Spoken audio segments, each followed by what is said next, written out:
We're back on STL TV Live, and Rick Bonasch is here with me from Rise St. Louis.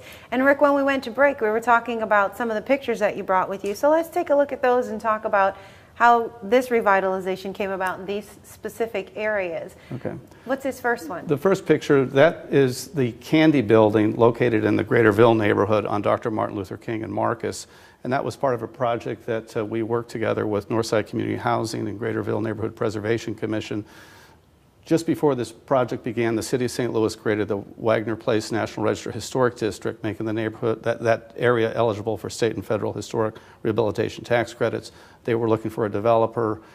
Northside Community Housing and Greaterville Neighborhood Preservation Commission joint ventured together, brought in Rise as a development consultant, and together we historically renovated 15 buildings in the neighborhood. That's amazing.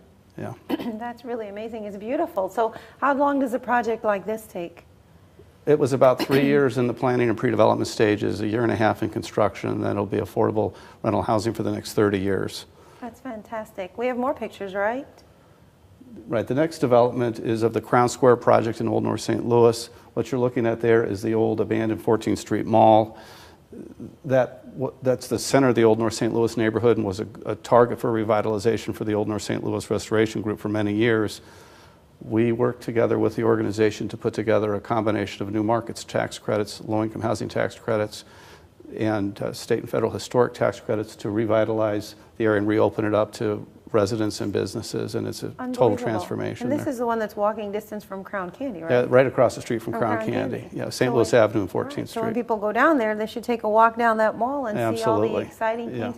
That's fantastic what you're doing. So what if a normal citizen decides that they would like this particular part of their neighborhood revitalized? What do they do? They can contact us for help and information. We can put them in contact with the community-based organizations in their neighborhood. The best thing to do is work together with community organizations and build those strong collaborations, and then together you can create attention and plans for your neighborhood and help to draw investment. That's fantastic. Now, you spoke a little bit earlier to me about some upcoming training that you have. What's that training and how can someone get involved? We put on quarterly group trainings through RISE, and then there's other organizations as well, including the Community Builders Network that does trainings. All of those are promoted through our website. If they can come to www.risestl.org and then follow us on Facebook and Twitter and get updates on those training opportunities.